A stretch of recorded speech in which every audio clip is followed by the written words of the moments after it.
Hey train friends, welcome back to another video. Today we're going to do something a little different. We're going to go inside of Michael's Arts and Crafts store and check out what items you can use there for model railroading. Let's go inside and check it out today on PGH Train Fanatic. Thanks so much for watching.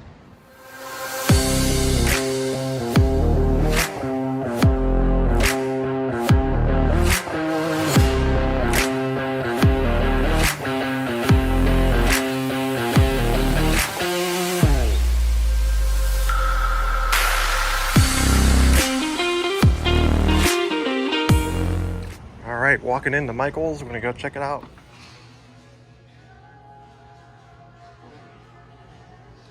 Alright, so the first thing we're going to check out is the flower section. You may think, what the heck are you going to use in the flower section for model railroading? Well, I've used a few things in this section before, and I'm going to give you an example of something right now. I was looking around just a second ago and I saw this. This is really cool. So these kind of almost look like pine trees, obviously not the right color, but this is super cheap. I'm not sure of the price of these, but I guarantee they're only a few dollars. And if you took some green spray paint to those and maybe a little bit of grass flock to those could look like pine trees. Pretty cool. And these are called Deluxe Bush. All right, here's another aisle with some more greenery and things. And these types of like rubbery bushes and things, you could actually use these. You could cut these into pieces and use them for scenery. And just to give you an example, like here's one that's a fern. You could trim these into smaller pieces and use those for detailing in your scenes. And here's one that's even smaller than that. Pretty cool. Here's an example of some of the rubbery bushes I use for weeds in my hippie scene. Here's some different mosses that you can use. All different colors. The greens would obviously be really useful. All right, so I was hoping that they would have these today. And these are in this like outdoor summery section. You can find rolls of what looks like a static grass. Check this out. You can see it's a faux moss mat. And then there's these that's also like a static grass foam mat, and you could take these, break them into pieces and use them for realistic grass. And this is actually a little expensive. This one's $49.99, but don't forget they do have coupons you can use. There's also smaller pieces you can buy down here. You can see that's like an actual like grass mat, and these ones are $16.99. Oh no, they're $14.99. That's not too bad. So those are pretty cool. I really like these a lot. This is kind of neat. This looks like you could just pull it apart and use it for scenery around the layout and add different bushes and things. Kind of like that. All right, and then we're heading over to this fairy section where they have little trees and things that you may be able to use for your scale, like this little tree decoration. Maybe you need a little watering feature. Or you may want to add bees and butterflies to your scene. Some of these things would be used in certain scales. Here's some little miniature deer. These look like they would be good for HO scale. There's even little miniature decorations, which these are actually really good for HO. I'm sorry, these would be really good for O gauge. Wow, cool. I may pick those up. So as you can see, you may find little hidden treasures and gems in this little gnome section. All right, so this is like a felt and crafts aisle. You can see there's a lot of felt sheets here you could use if you need some sort of material for creating something that you have imagined. But over on this side, there's something really cool that I want to talk about. And there's these foam sheets. And you can see there's all different colors. And I've actually found that this is how I started making my roads. Right here, this thin black foam sheet is perfect for model railroad roads. And these are super cheap. They're only 99 cents. They're easy to cut. They're easy to glue down. You could even use gray if you don't like the black. You can paint over these if you don't like the color. These would be good for making a sidewalk if you wanted to add it on top of the blacktop road. So these are just awesome. And then you can see there's all different kind of colors. And then there's some thicker white ones. And these white ones are actually really neat because you could use these for different things like a cement base, or if you want a little bit of a higher curb on a sidewalk. These work really well. You can cut these with a sharp hobby knife and score lines in them to make lines in your concrete. So definitely a really neat thing. And even this is pretty cool. I just noticed this is almost like a grass texture on that one. That's pretty neat. Never actually even really noticed that one before until today. Very cool. Here's an example of the thin black foam sheets I'm using right now on a scene that I'm working on. And you can see it just turns out looking fantastic. And then the thicker white foam works absolutely perfect for matching up a cement base to the top of your rails. All right, and then just beside all the foam area, you can see there's all kind of things, wooden pieces, popsicle sticks that you could use to create different wooden structures. There's dowel rods that you can buy right here for making telephone poles. I buy this size myself right here for making telephone poles for O gauge. And you can buy little extra pieces like these for detail parts. Here's a view of some of my homemade telephone poles. You can see those are the dowel rods that I just showed you at Michael's. Some of the detail pieces, and there's little insulators and elastic cord I'll show you later in this video. Here's my Roberto Clemente bridge. I used some of those popsicle sticks and made them interlocking for the suspension supports, and then some of the other supports are also wooden as well. Alright, right in this section you can see these are the Elmer's foam board pieces, and these can be used for all different kind of things. I personally use these for making the roads. When I first started modeling, I used a gray or a white sheet and painted it gray. There's even black ones. If you want to use these, you could cut these and use it to make a road. And these are super cheap. They're only, I think they're only like $4.99. The white ones are even less expensive. I think they're like $3.99 if I'm not mistaken. So yeah, those are definitely useful for different modeling things. You could even scratch build with those for scratch building building shapes and things. Here's a view of my city scene I built a while ago using the foam board, and I painted it gray. It matched the height of the streetcar track really well, and it made the curbs look a little bit better on the MTH buildings. So here's a few buildings that I made using the foam board, and you can tell that they turn out pretty well, my steel mill. And then also here is some black sand that I'll show later in the video.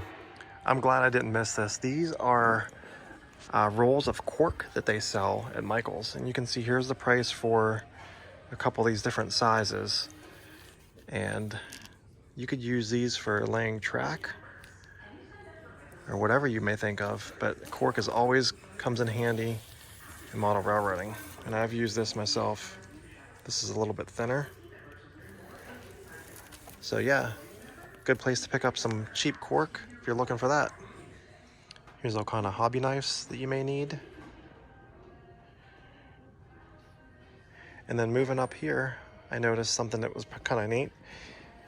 Not necessarily the most detailed cloud backdrop that you could get, but nonetheless, if you want something cheap, there's a nice roll of sky and clouds you could use as a backdrop. And then if you turn around over here, there's all kind of different little figures and things that you can use. And some of these are actually really close to scale, depending on what scale you model. And even these little animals in these packages may work for you for O gauge or HO scale. They're pretty neat. Like you can see there's a sheep in that one that's pretty close to like O gauge. Some different animals in that one. So yeah, those are pretty neat. And then just moving along over here, you can see these are like the dollhouse items.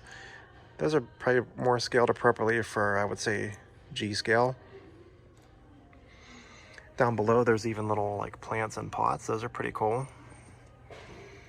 There's all different kind of things here that you could find. Just look through it all. You never know what you may find. There's even stone portals right there. They have sheets for making a roof, stone sheets, and then they even have miniature rocks that you can purchase. Then over here, check this out. It's all a bunch of trees that they offer. Even palm trees, pine trees, even trees with fall foliage, some spring foliage, and then they even have grass mats. Check that out. A couple different sizes and options. So yeah, this is definitely a cool little place if you're wanting to pick something up quick and look around what they have. I wanted to show these. These are some little grass tufts that you can even purchase. Really neat. I thought these were even cool. These hay bales. And then you can pick up little rocks, pieces of foam, and different types of rocks here too. And there's even a little bags of grass if you need something for a little quick project. Very neat. And of course there's all kind of paintbrushes that you may need for doing your painting projects. And then I also wanted to show these bunch of different like types of spatulas and things you may need for if you're trying to do something with plaster or trying to use it to score some lines into some rock work or something you're working on. So this could come in handy as well. All right, in this aisle there's all kind of pens and paint pens, and you know the paint pens can definitely come in handy with model railroading for sure. But something here at the end of the aisle I wanted to show that I use a lot are metal rollers. These come in handy when you're trying to cut straight lines. They come in different sizes and colors. And this aisle has tons and tons of paint, acrylic paints. These ones are the cheaper versions, the Craft Smart. Generally you want to look for the matte finish, not unless you're purposely doing something that's, you know, a glossy finish, or for example something with like a metallic finish. They do offer a bunch of different things over here as well. These are a little bit more expensive, but definitely nice. All right, then in this aisle there's all kind of glues and things, and I really like the Mod Podge brand. I use the Mod Podge mat a lot for gluing down ballast and scenery, and the Elmer's white glue works just as good as well.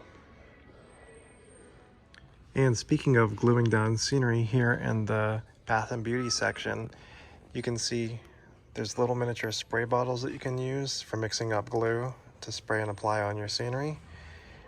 Little glass roller bottles, pipettes, definitely helpful for spreading scenery glue around.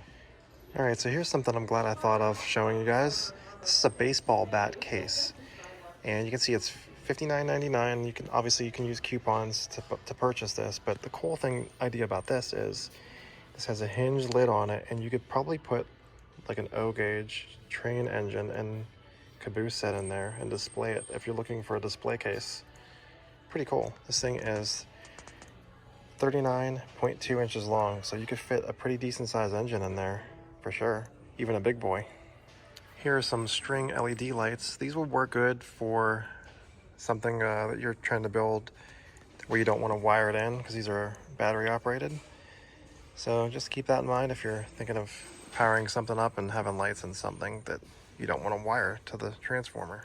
All right, so this area is really cool. This is a area where they have moss, also known in the railroad industry as lichen, and you can get all different size bags and colors, and pretty affordable. You could use these definitely for scenery, bushes and trees and things. Got a darker color here. They even have some moss grass mats. Not sure if you could use those, but I'm sure you could. But check out above here, there's all different kinds and colors of the lichen as well. Really cool. So yeah, you could definitely use these for doing scenery on your railroad. Pretty cool. Here's a view of the first mountain I built in my layout, and I used a lot of the moss lichen to cover the hillside and help fill in all the scenery. Looks pretty good. Alright, so in this section they have all the epoxies, and it doesn't look like they have the Envirotex light. The Envirotex light is the brand that I use for making deep water scenes on the layout, but it looks like you could probably use something like that right there for casting a water scene, or lake, river, ponds, and stuff like that. Here's the custom stone bridge on my layout, and underneath it I use the clear casting resin to create my lake. Alright, so this aisle is just full of stuff that you can use for railroading. Obviously hot glue guns will come in handy, and glue sticks. And there's even foam over here if you need to carve some pieces of foam or fill it. Use it for filler or something like that. Over here is kind of neat. There's all kind of different rocks and things you could use if you're trying to model a different scene. I don't know if I'd necessarily use this for ballast, but if you're looking for something for a specific scene, like little pebbles for detailing around buildings and things like that, these could definitely come in handy. They used to have a black sand. Actually, this might be it. Yes, this is it. This is the black sand, and it looks really a lot like coal. And you could use this for your coal hoppers, making realistic coal loads in locomotives and the tenders if they don't have one already. So yeah, that one was definitely the one I was looking for right there, and I've used it myself before. All right, now I just want to quickly talk about this. This is floral wire. It's definitely comes in handy a lot when doing scenery or holding things in place. You can think of quite a few different things that you could use floral wire for. Then also this type of twine I've used for several different things, like on the boats in my river. I used twine similar to that. Very neat. All right, so you can buy cloth pretty much a lot of different places, but if you're in Michael's and you're looking for some drop cloths for your layout, you could use something like this, which is what I did on mine. I just used a simple black cloth and thumbtacked it up onto the edge of the layout. So you could pick from a bunch of different designs if that's not your thing. But something I thought was really cool, and if you're super patriotic and you want to show your pride on your layout, check these out. How cool would one of these be? Like if you were served and protected our country, that would make a pretty awesome drop cloth on your layout. A little loud, but it definitely would be cool for sure. All right, and I'm glad I came across this today. These are metal carts, and I use these for rolling around on my layout to put scenery in, and supplies and paints and things, and they come in so handy for organizing and keeping your things all in one place, and it's mobile. Here's one of my scenery carts, and you can see this is so convenient while you're working on your layout. You can just wheel it around. And then just beside it is polyfill. And I purchased a box just like this when I made my clouds in my main room. You can see I added LED lights, and it turned out really cool. You can either glue this straight to the ceiling or to a piece of paper, and then glue the paper to the ceiling, which is what I did. And just make sure to keep it away from the lights so it doesn't cause a fire hazard. You can see here there's all kind of plastic bins and things for organizing your scenery supplies and drawers. So those could come in handy as well. All right, and here's some cutting mats. These come in really handy whenever you're working on projects and you need to cut on a surface that you don't want to damage. And my favorite size is this one right here. This is like a 24-inch one, 24 by 18. Very neat. All right, so we're in the beading and jewelry section.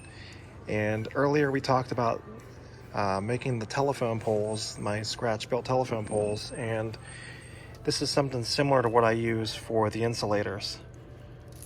And you can see they're like a nice dark green, and then you can use an elastic wire to go through those. And you can see that there's all kind of wiring here, and this is similar to the to the black stretchy wire that I use when I do my telephone wires. It's like a black elastic cord. Well, I hope you enjoyed this tour of Michael's and some tips and tricks for your model railroad. And as always, please like and subscribe. We really appreciate it. It helps out the channel. Take care, and we'll see you next time.